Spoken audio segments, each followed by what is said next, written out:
ভাওনাক unique ৰূপ দিবলৈ গৈ কৰিলে গুৰুজনাকে অপমান। ভাওনাত ফুচুৰি দিয়াৰ নামত বহুৱালি।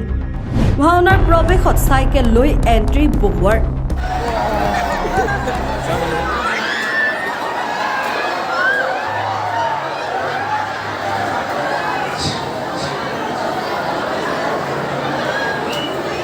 সত্ৰৰ ভূমিতে অপমান কৰিলে গুৰু আসনক। গুৰুজনাৰ অমৰ সৃষ্টি ভাওনাত ফুচুৰি দিয়াৰ নামত বহুৱালি ভাৱৰীয়াৰ।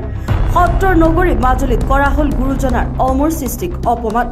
পবিত্ৰ নামঘৰত চাইকেল চলাই আহিল বহুৱা। ভালদৰে চাওক এই দৃশ্য।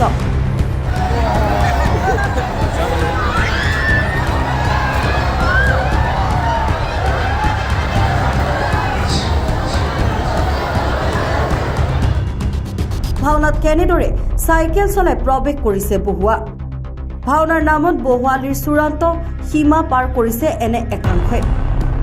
সহস্ৰজনৰ সেৱাৰস্থলী নামঘৰত চাইকেল চলাই প্ৰৱেশ কৰাৰ এই ঘটনা সংঘটিত হৈছে সত্ৰপীঠ মাজুলীৰ পতীয়া গাঁও নামঘৰত। সামাজিক মাধ্যমত এই ভিডিঅ' প্ৰকাশ পোৱাৰ লগে লগে সকলোৱে কৰিছে প্ৰতিক্ৰিয়া। বহুৱালি কৰিবলৈ গৈ একাংশই জাতীয় জীৱনকো কৰিবলৈ এৰা নাই স্পৰ্ধা।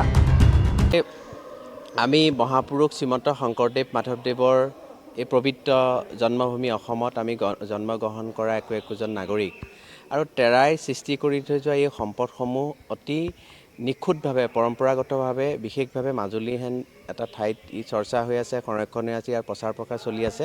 আৰু এনে এখন পবিত্ৰ ঠাইত ভাওনা সংস্কৃতি এটা বিভিন্ন ৰূপ আছে। আমি দেখা পাইছোঁ মহাপুৰুষ শংকৰদেৱৰ সৃষ্টিৰাজি অংকীয়া নাটৰ পৰা পৰৱৰ্তী সময়লৈ ভাওনাৰ বিভিন্ন ধৰণে ইয়াৰ পৰিৱৰ্তিত ৰূপ এটা আমি পাইছোঁ। আৰু মাতৃভাষা ভাওনাসমূহ আমাৰ গাঁৱে ভূঞে অতি এটা ভক্তিভাৱেৰে ভাওনা এখন গাঁৱৰ ৰাইজে কৰে, বৰসবাহত কৰে। আৰু ঠিক তেনেদৰে কোনোবাই ভাওনা এখন আগ কৰে আৰু আগ কৰিবলৈ যোৱাৰ লগে লগে এটা মংগলসূচক যে আমি এটা বিভিন্ন ধৰণৰ আমাৰ চিন্তা চৰ্চাৰ মাজেদি আমি এখন ভাওনা কৰোঁ। আৰু তেনে এখন ভাওনাৰ মাজত যদি এনেধৰণৰ অপসংস্কৃতি এটা ৰূপ দেখা পোৱা যায়, এইটো অত্যন্ত দুখজনক কথা। আৰু বিশেষকৈ মাজুলীহেন ঠাইত এখন চাইকেল যদি ভাওনাৰ পবিত্ৰ মঞ্চত যদি পৰিৱেশন কৰা হয়, ই কিন্তু কোনো কাৰণতে ই গ্ৰহণযোগ্য হ'ব নোৱাৰে। আৰু ইয়াক আমি গৰিহণা দিছোঁ। আৰু বিশেষকৈ মহাপুৰুষ শংকৰদেৱ মাধৱদেৱৰ সৃষ্টিৰাজিৰ এই পৰিৱৰ্তিত ৰূপটো আমি সদায় ইয়াক সংৰক্ষণ আৰু প্ৰচাৰ প্ৰসাৰ হোৱাটো বিচাৰোঁ।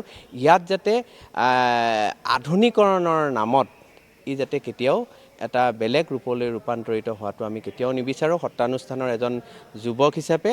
আৰু আমি সদায় আমাৰ অন্তত নাগৰিকসকলৰ প্ৰতি আমাৰ এটাই আহ্বান থাকিব, আমি যাতে আমাৰ পৰম্পৰা, আমাৰ ঐতিহ্য, আমাৰ সংস্কৃতি যাতে ৰক্ষা কৰাৰ স্বাৰ্থত অন্তত আমি কিছু চিন্তা চৰ্চাৰ মাজেদি কিন্তু আগবাঢ়িবলৈ মই আহ্বান জনাইছোঁ। ভাওনাত চং দিয়াৰ নামত বহুৱালি কৰি চাইকেল নামঘৰৰ ভিতৰত সোমোৱাটো অত্যন্ত দুখজনক কথা হৈ পৰিছে। আমাৰ সত্ৰসমূহত গাড়ী, চাইকেল, জোতা, চেণ্ডেল এইবিলাক সোমোৱাটো নিষিদ্ধ।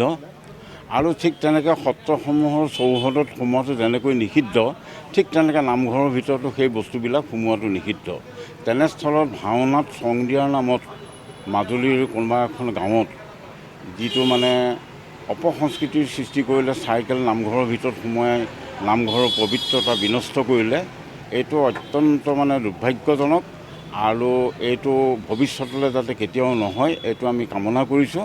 ভাওনা হ'ল প্ৰতীকধৰ্মী, প্ৰতীক এটা লৈ ভাওনাৰ দৃশ্যসমূহ ৰূপায়ণ কৰে। তেনেস্থলত চং দিয়াৰ নামত এখন যদি চাইকেল নামঘৰৰ ভিতৰত সোমোৱাই পৰম্পৰা আৰু পবিত্ৰতা বিনষ্ট কৰে, তাতকৈ ডাঙৰ কথা কি থাকিব পাৰে। গতিকে মই এইটো আহ্বান জনাইছোঁ, ভৱিষ্যতে কোনো ঠাইত কোনো নামঘৰত এনেকুৱা ব্যৱস্থা নহওক। আৰু যিখন গাঁৱত এই অপসংস্কৃতি কৰি চাইকেল নামঘৰৰ ভিতৰলৈ সোমোৱাই পৰম্পৰা বিনষ্ট কৰিলে, সেই গাঁওখনৰ ৰাইজে সেই শিল্পীসকলক, যিসকল শিল্পীয়ে চাইকেলখন নামঘৰৰ ভিতৰত ভৰাবৰ কাৰণে, সোমোৱাবৰ কাৰণে ব্যৱস্থা কৰি এটা অপসংস্কৃতিৰ সৃষ্টি কৰিলে, তেওঁলোকক মানে এটা সকিয়নি দি ভৱিষ্যতৰ পৰা তেনেকুৱা নকৰিবলৈ সাৱধান কৰি দিয়ক। যদি সেই গাঁওখনে নকৰে, তেনেহ'লে মাজুলীবাসীয়ে এটা বিহিত ব্যৱস্থা গ্ৰহণ কৰিব বুলি মই আশা ৰাখিছোঁ। এইটো আমি কোনো কাৰণতে মানি ল'ব নোৱাৰোঁ। নামঘৰৰ ভিতৰত অপসংস্কৃতিৰ মানে সৃষ্টি কৰি আৰু পৰম্পৰা বিঘ্নিত কৰা।